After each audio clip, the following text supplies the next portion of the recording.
time for Two Guys and a Goalie with Dustin Nielson, Matt Kassian, and the goalie, Joaquin Gage. Hello, everyone, and welcome to a Monday episode of Two Guys and a Goalie. It's Nielson, Gager, Kassian, and Huge Wiener Gazzola, all brought to you by our friends at Cool Bet Canada. And I am in my parents' basement in Cranbrook, BC. Do I look like I'm in a parent's basement? Is that what it looks like right now, boys? Where do I? This is like back in our episode 2 days when it looked like we were hosting hostage videos at Little Brick back in the day, doesn't it? It's pretty plain background here. Yeah, you should get the green screen up there, Dusty. Let's see some stuff. Maybe pictures of the Niedermeyer brothers and maybe a Stevie Y back there. Cranbrook has a lot of great athletes come out of that place. It's kind of weird. Buddy, we had the cup. We had the cup here like 7 years in a row. By the time John Clem brought it back, we were like, who cares? The Niedermeyer brought it. Lukowicz had it. Clem had it a couple times. Like, I swear, the first time Scott Niedermeyer brought it back, it was lined up like around downtown to go touch the cup. By the time Lukowicz brought it back in year 7, it was like nobody was there. It was weird for a town of 18,000 to have the cup that often, but it was good. Cass, where are you being held today? I'm out. I'm in a trailer right now. I'm in a trailer somewhere in northeastern Alberta. So what are you making meth? What?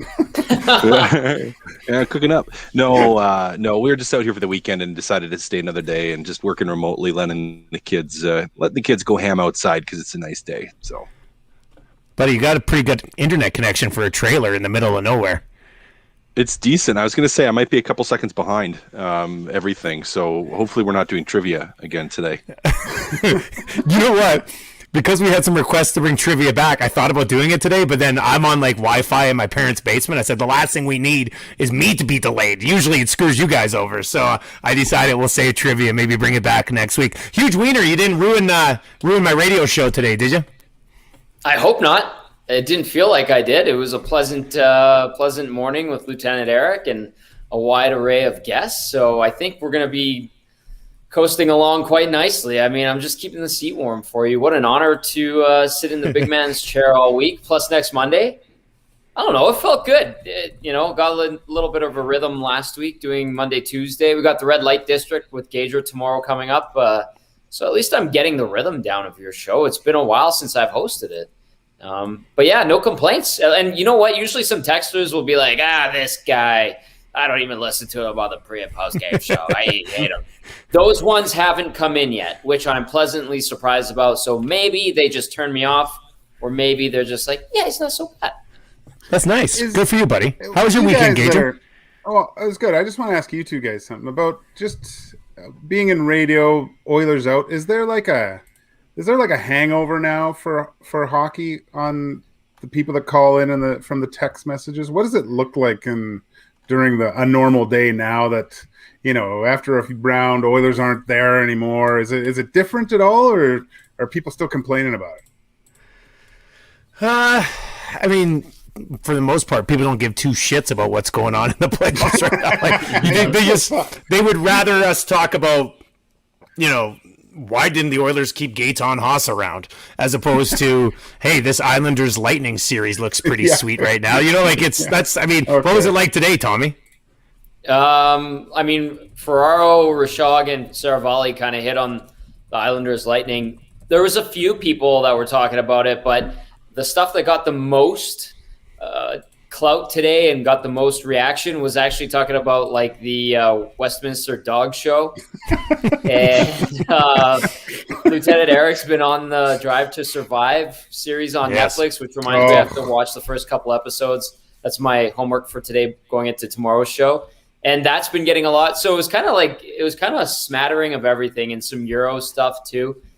The hockey stuff has gotten kind of quiet. There was a couple of Oiler questions that I saved for tomorrow. We'll ask Rashog, just some free agency stuff, but it seems to have gotten quiet. But yeah, I mean, after last week's blow up over Devon Shore, I was a little bit surprised that it was quiet this morning.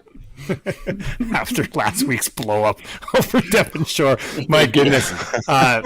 You talk about that F1 game, Tommy. I was here at my parents' place last night. I've downloaded it on my iPad, and it is this is insane. Like, this is the steering wheel. It's awesome. I spent like 2 hours today building a car on here, man. It's crazy. So then you heard? I did it on easy mode. Like, look at this thing. This is sick. Look at this car I built. Habs, red, white, and blue. Like, it's just beautiful. So I can, on the easy mode, I can crush it. I won my first race on easy mode. So then I went medium and I finished 20th. So like, there's no in between. I don't know what I'm gonna do. But yeah, this thing, I'm that F1 show, buddy. If you're not in on this yet, Gage, what'd you say? You're almost done 2 seasons or something?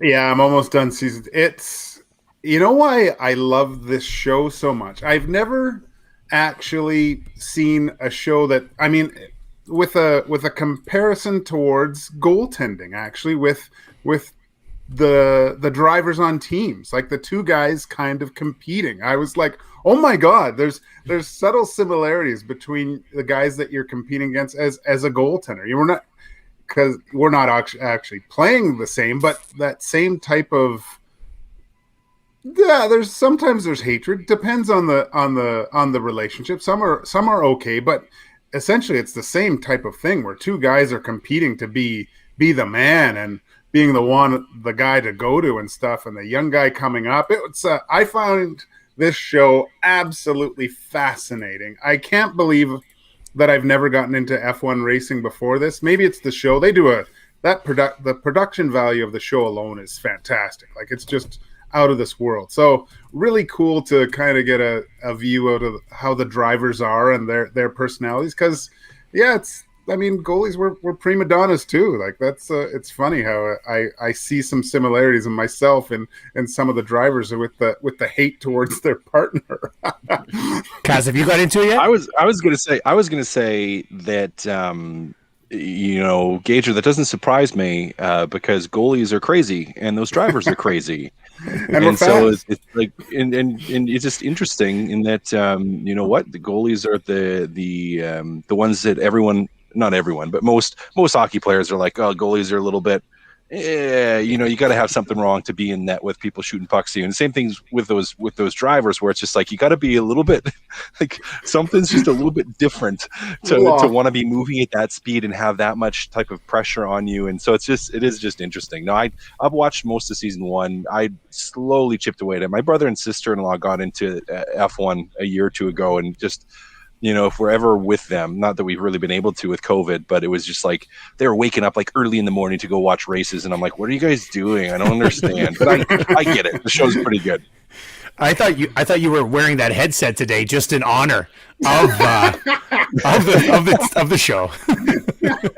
Hey, Cass, totally. can you please say to me, Dusty, please box, Dusty. Dusty, box, Dusty, please box. I'm so excited. Yeah, it's so good, man. It's such a good show. Yeah, Tommy, you got to get on it. Before you know it, you'll be dropping $45 on a pack of F1 cards like I did the other day. So it's boy. I'm all in. It's trouble. Or you could build an actual like simulator like Rashog did. I know, because that's what I know he's a nerd at heart, but my goodness, that's taking it to another level. Well, I got the clearance from my wife because she knows I'm obsessed with the show. I said, I think I'm going to buy a steering wheel and pedals. And she goes, you know what? You should. I was just like, what? I should? This is unbelievable. So we'll see how it goes. But it's so good. If I ever did that and I was sitting here as my wife came across and I got a wheel and pedals, oh my God, come on. That's never going to happen.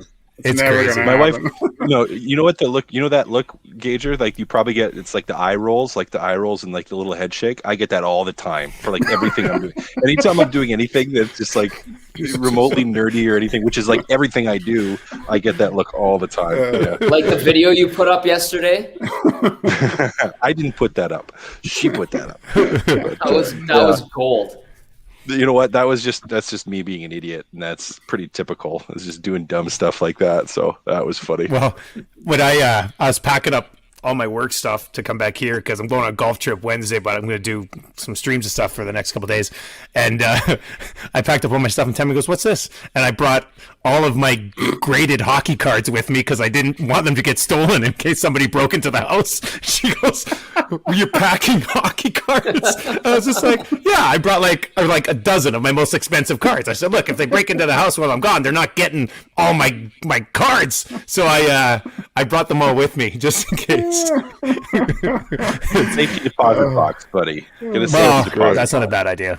Until right now, I'm just going to get a fanny pack and carry them around in my waist the entire time. That's how I'm going to do it. I say get a gun safe and then just put hockey cards in there, Dusty. That's what my dad suggested last night because he's got a gun safe here. He goes, "Get a gun safe like mine, bolt it to the wall. It's good to go." I was like, but what if they rip it out of the wall? He goes, "I never thought about that." So yeah, we'll see how this plays out. But that's what I did. All right, we got lots to get to here on this episode of Two Guys and a Goalie. We'll get to Keep It or Clip It a little bit later on. We all got something we got to talk about here as well. But Cass, and we're going to make the official details on this contest probably next week when we're back to regular scheduled episodes here. But maybe just tell people a little bit about the barbecue place that we're joining up with here. We're going to give people an opportunity to win a contest to go with one of us to a class with You Need a Barbecue. It seems like a pretty cool thing we got going on here.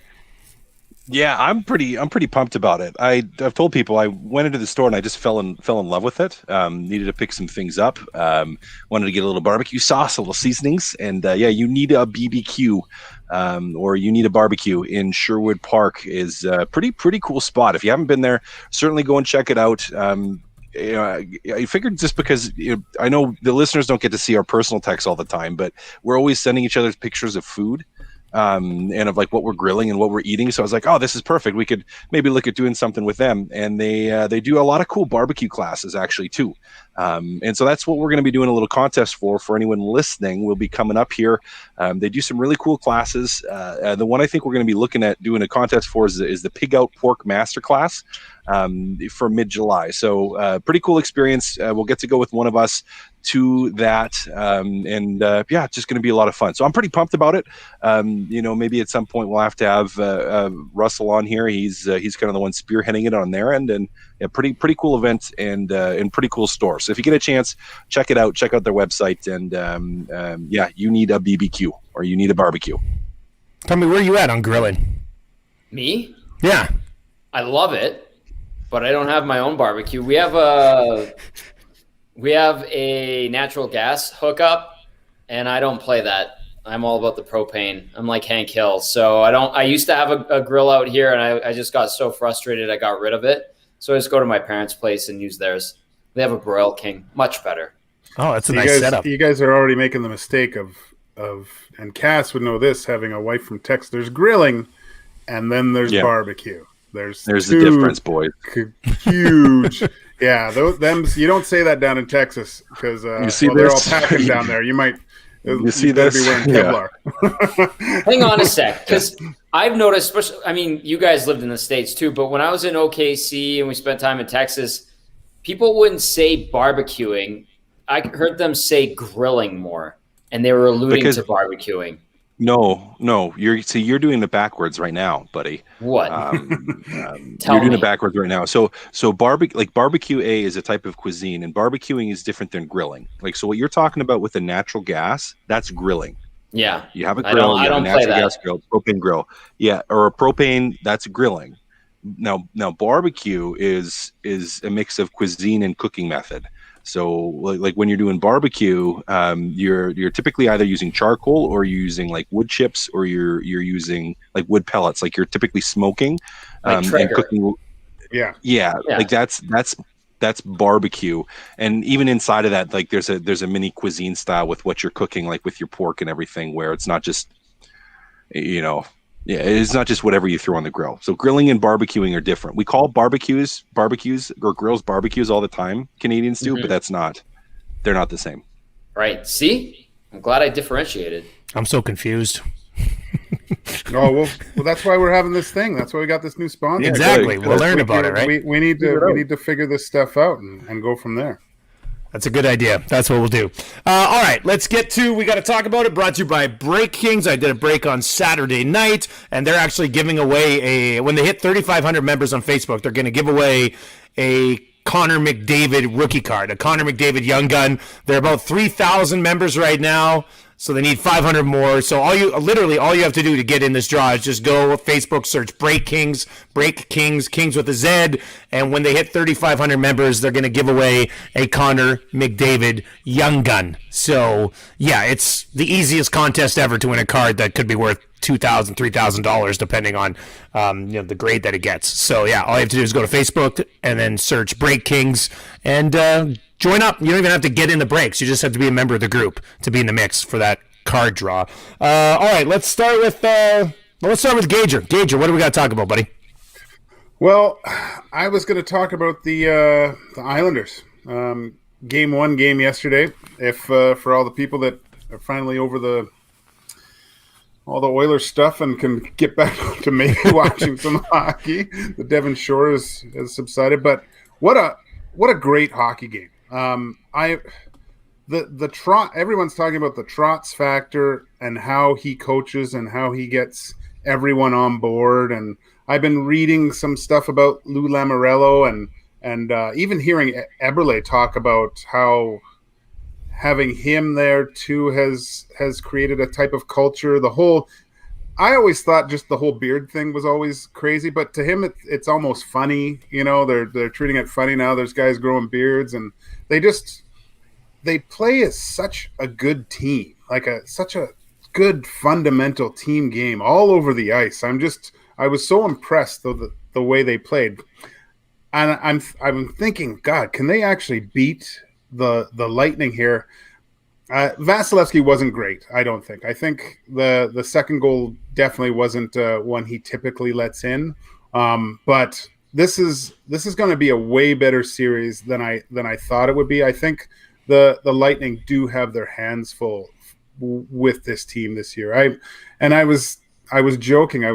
When we were trying to think of stuff to talk about, I wondered what you guys think. Like, does Tavares regret his decision to go to Toronto? And does having a player like Tavares on a team like the Islanders that has such that culture where everyone plays the same way, and I mean they do have Barzal and he's an unbelievable player, but he just seems to be he's a superstar, but a superstar within that team structure. Like were they relying on Tavares too much to carry them, and then became more like, oh gosh, we've lost Johnny T. We got to do a lot more altogether if we want to win here. And that's 2 conference finals in a row here for the Islanders. What do you guys think about? Is Tavares upset he's not there anymore, or was it the best thing to happen to the Islanders because actually I know Barzal's a superstar, but does that make the team actually better? Well, Tavares obviously was the issue. I mean, if you look at what's happened in Toronto, you look what's happened in New York. Clearly he's the problem. I don't know. They probably still would be better with him, but you think about the size of his contract and what's that has enabled them to do, and some of the players that they've brought in, and it opened up a door for them maybe to not have so much money concentrated with one guy, which has improved their depth a little bit. Having the ability to bring in a guy like a JG Peugeot, who's even back to when I was playing with him, it's just like he's good in the regular season, but he just playoffs. He's a playoff money. He's a playoff money guy and has had a lot of success. And I think those moves have improved them. So I don't think they got better when Tavares left, but it just enabled them from a cap flexibility standpoint and from a roster standpoint, just to add more depth and really buy into that Barry Trotz team game mindset versus just, having all the money tied up in 1 or 2 guys. I wonder too, guys, like if in that scenario, the fact that they lose their superstar scoring forward and they go, oh boy, we better pull up our bootstraps and do this collectively. And yeah, it kind of goes hand in hand with Barry Trotz's style and the fact that there aren't a ton of superstars on that team. You mentioned Barzal. Everyone, recognizes him for what he's able to do, and that goal he scored yesterday, sure. But do you guys get a sense that maybe when you lose someone like that, the impact it does have, it makes all the guys kind of elevate their game. And maybe it was just the right situation to happen at the right time. And all of a sudden you got the right guy pushing the buttons in Barry Trotz that it all comes in at the same time, and boom, away they go, 2 conference finals in a row. Yeah, I just look at both guys, like GM, coach, their past records has just been so team oriented with the way they've built teams, and what they've done. I'm so tempted to put money on the Islanders right now to win this series, but I need one more game.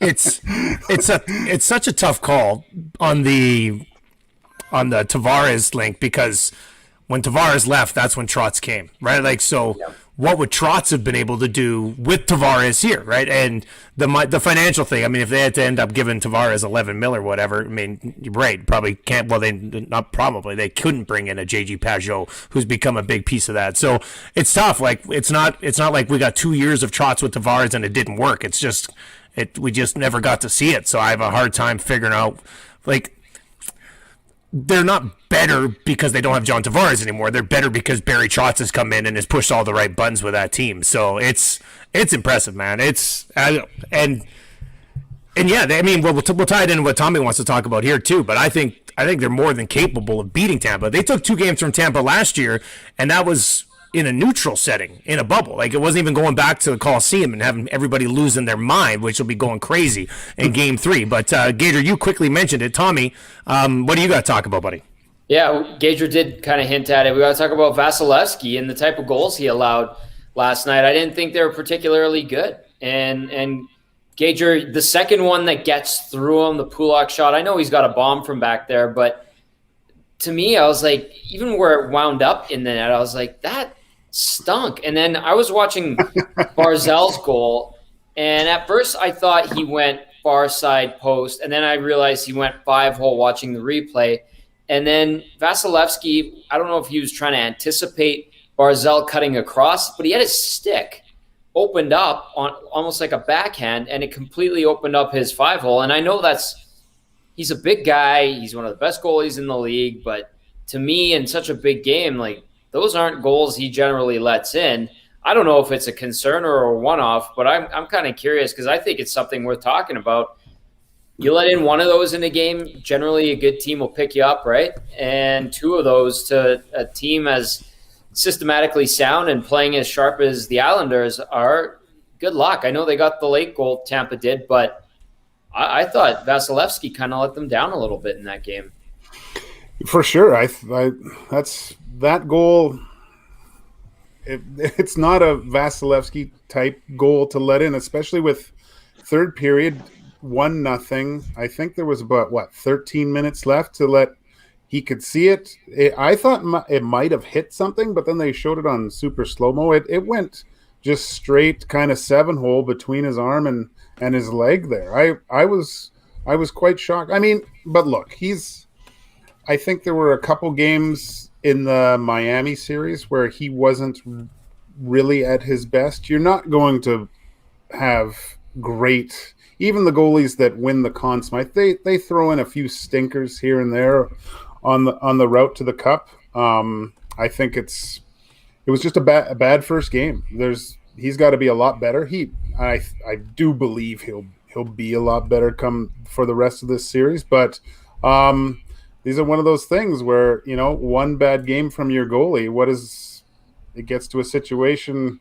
God, that was one we really should have had, but we allowed two goals that are uncharacteristic of him to let in. Very surprising, but I mean, just don't take any penalties against this Tampa Bay team. Jeez, that power play is disgusting. The weapons they have there, that's something to behold. It's like they have $100 million in their salary cap. Really though, like look, guys. I know everyone's getting hot to trot here on the Islanders, and I think they played well. But to me, that was a Winnipeg versus Edmonton game where Tampa lost themselves the game. Vasilevsky, as you guys said, wasn't great, needs to be better. We all know it. We all saw it. He needs to be better. He will be better. And beyond that, I thought Tampa turned too many pucks over, and a lot of anything that New York generated was because of Tampa giving it to them. So I don't think I still don't think that New York wins the series. I think Tampa bounces back here, and in Vasilevsky, he's going to be fine. He's fine. I know he wasn't great. He's going to be fine, guys. Let's keep talking. Let's keep talking playoffs here. Cass, what do we got to talk about? Yeah, I just wanted to talk about the key things or the key players, I guess, that I see for the Habs in the series against Vegas, because most people probably have Vegas pegged for this one. Mostly think it's going to be a cakewalk, and I don't think it's going to be a cakewalk. But Montreal's got an uphill battle, and so I just wanted to talk about the three things that I think need to happen for Montreal to have a lot of success. First and foremost. Jeff Petrie needs to get better. He needs to get healthy, and he needs to play. I think that is going to be so huge, and they're going to be not holding on for dear life without him, but he is an absolutely essential part of that blue line.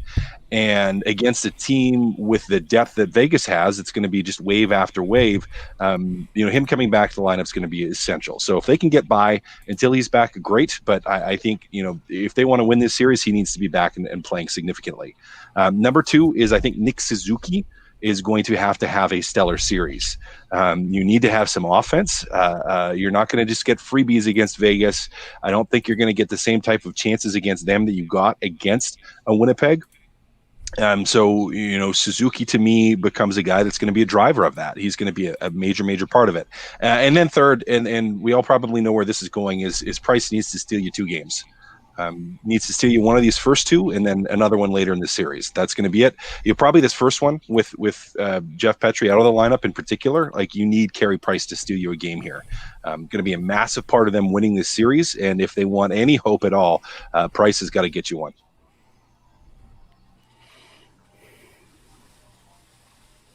That's all I have to say. What do you think?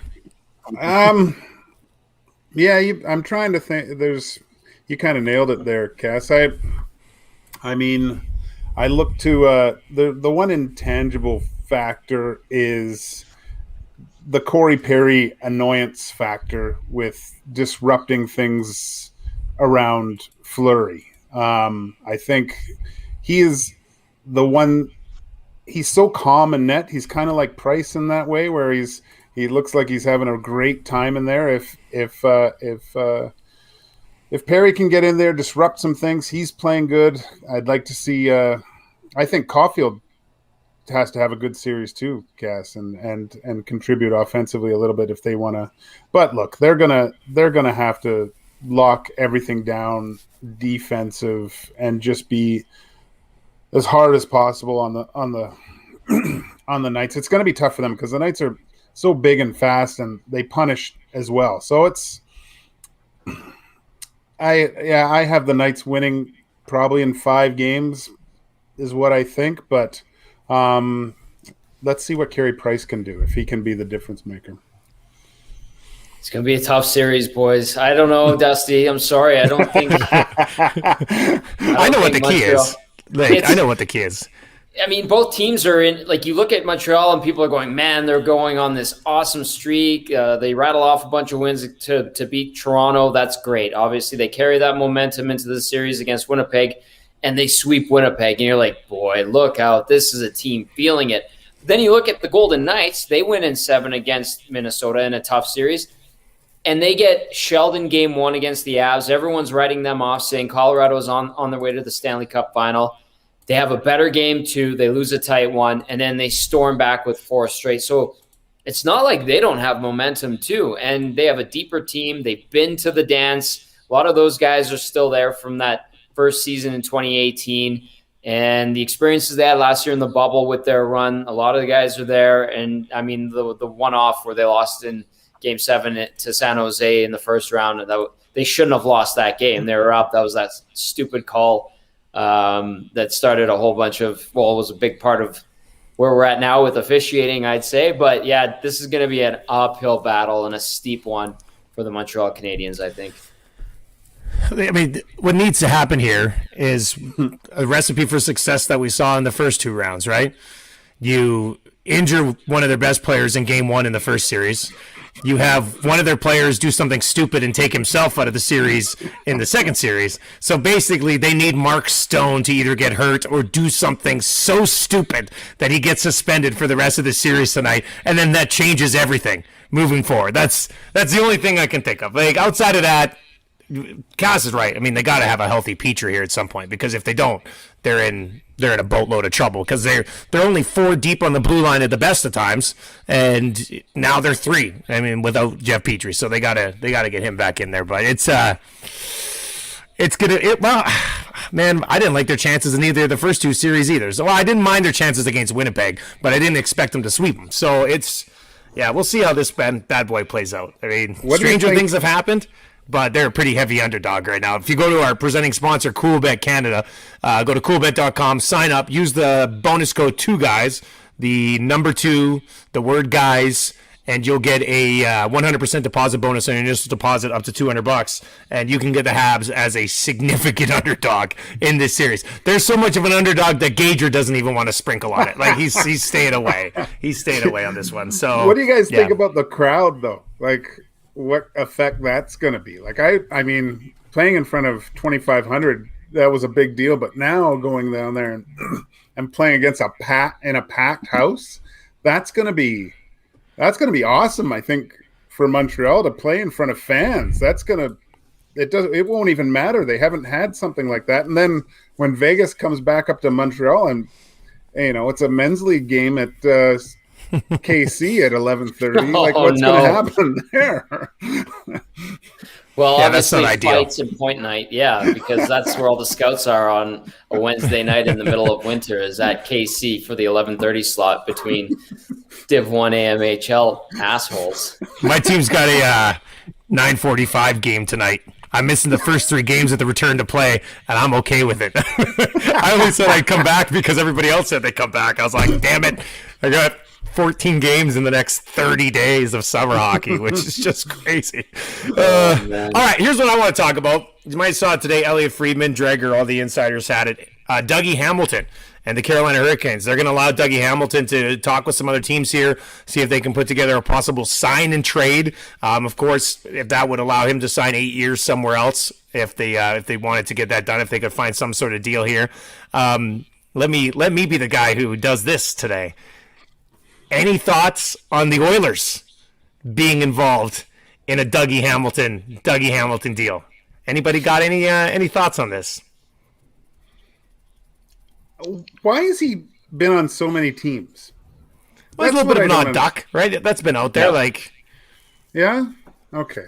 But he's a good player. I mean, He's Carolina. a great player. I think they should keep him if they can. I mean, but the Oilers actually finally have some cap room. This is a stud right shot D-man. It would check a lot of boxes, but I didn't personally. I mean, before you guys chime in, I guess I don't see it being realistic, but I thought we'd spitball it around a bit here, see if anybody's crazy enough to say why not. Well, here's the thing. I don't think you want to do that, because why wouldn't you just sign Tyson Barrie? Yeah. Like, I mean, you know what you're getting. You know. I got no comment on this, Cass. None. You're going to get all kinds of war charts thrown at you. I'm not. You know what? Like, why wouldn't you just sign Tyson Barrie if that's what you're looking for? You're going to probably have a shorter term contract, which is better, and quite possibly, the dollar value isn't going to be that different. Might be a little different, but not. I don't know. I just think you sign Barrie and just ignore this. Let him go somewhere else. There's a couple of things that Hamilton has over Barrie. He's got the size advantage. I think he's 1 year younger. And now, hey, 1 year, Tom. I know 1 year. And the so size. You're going to sign him. You're going to get him for like a three years longer in a contract because he's a year younger. Like, I don't know. I know, but I'm just saying. Like, say you get the sign and trade and you get him for more than 1 year. Like, that's where you could look at him and be like, well, maybe he's a little bit better than Barrie defensively. That's the arguments that could be made. But Cass, keep in mind, you're the guy that suggested the Seth Jones deal, and I got ripped apart for that one a couple of weeks ago. Ripped apart, yeah. You got ripped apart for it, and then all of a sudden it starts popping up in social media from hockey insiders that that Edmonton may be a likely destination for him if he's traded. Like, yeah, I know the analytics nerds and all those people who storm Twitter, like they abused you for that.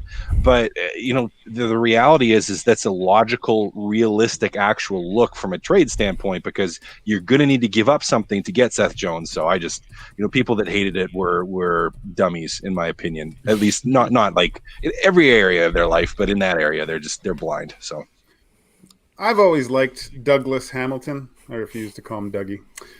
Douglas, I agree with Cass. If you're going to do anything, you try to sign Barry first. I mean, he led the Demon in scoring, so it doesn't make sense to me. I'll just add this to wrap up, then we'll get to keep or clip it. With the analytical community we have here in Edmonton, I honestly think a Dougie Hamilton move is like the one thing that would make everybody happy. Like, I think they would be like, yep, this is it. This is the one. Sign Ken Hall into a 6-year extension right now. Get this done. Like, I think they'd be pretty happy with that, with the exception of Jim Matheson, who is tweeting about it and getting absolutely ripped about it. But I mean, do you think anybody why would you just? He's going to be an unrestricted free agent. Like, why would you trade something to secure him if he comes to you and you have a good talk and he goes, yeah, I really like it here, I want to come here. Why would you not just take his word for it and sign him July 28th when free agency opens? Like, I don't know why you'd give anything up for him. It doesn't make any sense. Because by August 5th, he might hate it here. I mean, I remember David Clarkson came here for a visit, and he loved the visit he got. And I was walking into the Oilers offices at the time, and he was having an argument with his wife at the rental vehicle in the parking lot. He wanted in with Edmonton, and she said, no way. So that's why. It's like, it is lovely here. We know that very well. But, different circumstances can change opinions. But I threw it out there facetiously, but you never know, right? We'll see what happens. Yeah. All right, let's get to keep it or clip it. I got 5 questions, boys. Let's start here. The Winnipeg Jets must add a significant piece on the blue line this offseason. Keep it or clip it. Yeah. Keep they it. should keep it. Douglas Hamilton is the answer. That's not even a bad answer. Like, that'd be a great spot for him. Yeah. Yeah, I don't know if Dougie wants to go to Canada though. That I think is, I don't know if he wants to be in Canada. I agree though. Keep it. They need to add a D-man. That's an area of their game where they need to improve. They did a good job against Edmonton, but then we saw them fall apart. Yeah. Keep it. Absolutely. I'll keep it as well, boys. But more so on the left side, no? I mean, I know they have Morrissey on the left. They got Pionk on the right, DeMello on the right. But who after Morrissey do they really have on the left side? Logan Stanley, but he's still kind of a working project. Don't mind Stanley, though. Yeah, me too. But I think he's still finding his groove at the NHL level. Like, if they look for someone on the left side, left shot D-man, maybe a Jamie Alexiak to kind of add some height and another tower of power, some experience, I think that bolsters them. They're sneaky good on the back end, but like you guys said, they were exposed a bit. So maybe a bump in the right direction, a sneaky good signing like that would go a long way. Is that because DeMello got injured, though? Like, he was really good against the Oilers. Lose DeMello, like, yeah. That was a big loss. That Stanley's going to be – man, he's going to be really good. That's he's kind of looks Chara-y a little bit, like he's mean, he's nasty, likes to shoot. I like him a lot. Once again, another key to that Habs victory. The Golden Knights will have to lose a defenseman early in the series as well. That would be big. All right, question number 2. Taylor Hall will be a Boston Bruin to start next year. Keep it or clip it. I'm going to keep it. I think he is going to be in Boston. He said it's not about money this year because, well, he made $8 million last year, so he's fine. He's looking for the right fit. I think he's going to. And then you even saw like McKinnon say, "I would take less to stay here too. Like I want to win with these guys." So I think when you have some guys saying stuff like that, I think he might take a little bit less to be in a place where he likes and a place where he could possibly win too. Okay, I'm going to just clip it. I had a conversation with someone over the weekend that I hated this thought, but said he's coming here. And I'm like, oh my God. So just to be different, I'm going to say clip it. He's going to wind up not in Boston at the start of next season. I'm not saying here, by the way. Tommy, screw you, buddy. Like this was our chance to put this thing to bed for the entire offseason, you son of a bitch. And now Low Tide's going to write an article that says Gazzola said that he talked to somebody who said Taylor Hall could still come back to Edmonton, and then we get 2.5 months of this. Gazzola, I hate it. I can't even, buddy. I want to be done with it. I want to be done with it too, but this person on good authority is like, maybe we're going to see this. And I was like, please don't ever say that to me again. I haven't said a lot of good things about him. That's not good for me. He could come here and win. He could come here and win, right? Edmonton could win. He could come here and win. There's your second line winger right there. How much? But I got to keep it. $5 million. No. He's not taking 5. He's going to stay in Boston. They'll have the space. They'll sign him to like a 4 or 5 year deal for a decent amount of money, and he's going to want to stay in Boston. Gazzola. I'm sorry. I didn't even want to, but I'm having this talk last week, and I'm like, come on, man. Don't tell me that. I'm rolling my eyes like through the back of my head, and they're deadpan. Like he had a conversation with the waitress from Canadian Brewhouse. That's who said that. It was actually Cactus Club. Thank you very much. All right, question number 3. Oh, this was good news today. Let's just talk about this quickly. A 14-game CFL season is going to be spectacular. Keep or clip it. Well, keep it. If Dusty's going to be on there, that's going to be great. I love seeing that on TV. Let's polish out. Let's get a shave on. I got to get back into CFL play-by-play shape. That's what I have to do. Yeah. Maybe do a couple virtual calls on some games and get back into the swing of things. Hey, Spengler Cup's right around the corner, buddy. They're selling tickets already for the Spengler, bud. It's time to start going. Tommy, what do you think today? I'm very excited. Keep it. I can't wait. August 5th or August 7th, whatever day the Elks make their return triumphantly to Commonwealth Stadium. I'll be there, beer in hand, ready to rock and or roll. Cash, you'll be there, right? Yeah, I'll be there. Keep it. Absolutely. Give us save the Elks and Stamps. Give us Elks Riders week 1. Let's do it. Schedule's going to be released tomorrow, so that'll be good. That'd be good, eh? All right. Well, let's see where we come on this one. The Oilers will be the most active of all Canadian teams this offseason. Keep it or clip it. Oh, man. Clip it. Calgary is going to be the most active. Really? I think Calgary is going to start. They're going to shake things up a little bit here.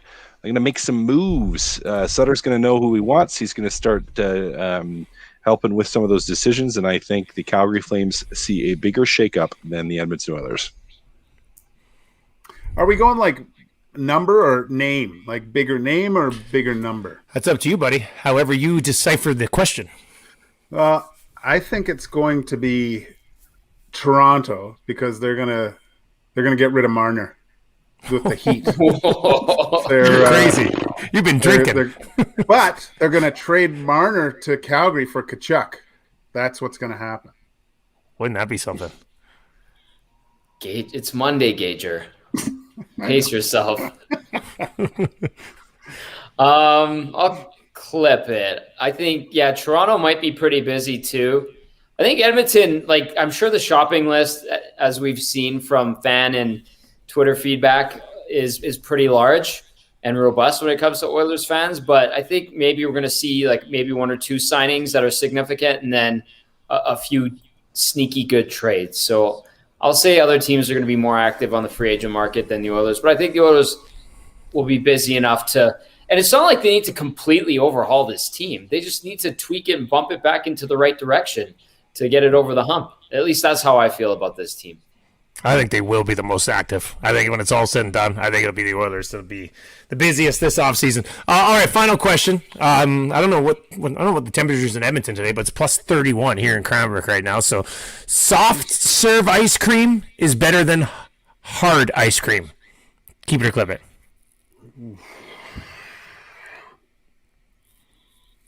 Well, what's a blizzard? Soft serve. Have you ever had a blizzard, Gager? Well, sometimes depending on the whip, it can get a little hard on there. I don't know. I'm gonna go soft. I like it soft. Let me write that down. I like it soft. Episode 150. Yep, when that softie hits your mouth. Stop. Guys, go back to the lake. Oh, no, he's in a trailer park. That's why it's Let's do coming out. another montage video, please and thank you. All right, Tommy Cass, what do you think? I like soft serve. I like blizzards. I like froyo. I like throwing candies like a little kid into the froyo and soft serve. I like soft. So whatever keeps the soft is good. And I won't make any sexual comments like our good friend Joaquin. You know what? Like, what was it? Say it one more time. Soft serve ice cream is better than hard ice cream. I'm going to clip it because I think soft serve, you have to throw all kinds of stuff in there to improve it. Like you have to make additions to get it, to make it better. But the hard ice cream, you can get way better flavor. Like, and there's a couple of places in Edmonton where it's just like, you get a really good hard ice cream. Your flavor is stupendous and you don't need like all the candy and score bits and Smarties or whatever else is in there. So I'm going to go, I can't even remember. I already forget, but whatever one it is that hard ice cream is better. You're clipping it. Yeah. Clipping it. That's good. You know what? Right, I should boys, have clipped it too. I should have clipped. When I take my kids to those frozen yogurt and they start piling that stuff on and it gets on that scale, I'm like, oh my gosh, it's like 10 kilos on there. And all of a sudden it's like $120 worth of ice cream.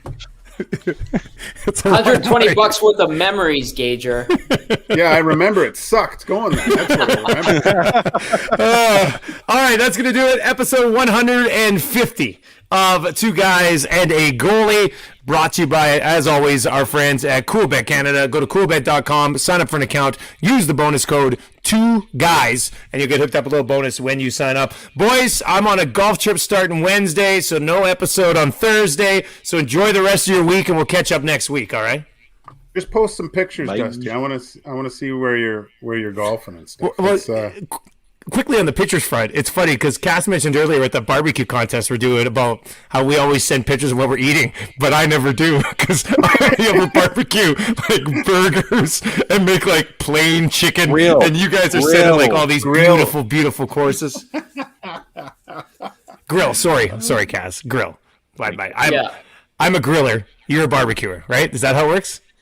Oh no, I do both. Oh, I only do one. I'm simple like that. All right, boys. Have a good week, man. Tommy, look after the show, and we'll catch up later in the week. Will do.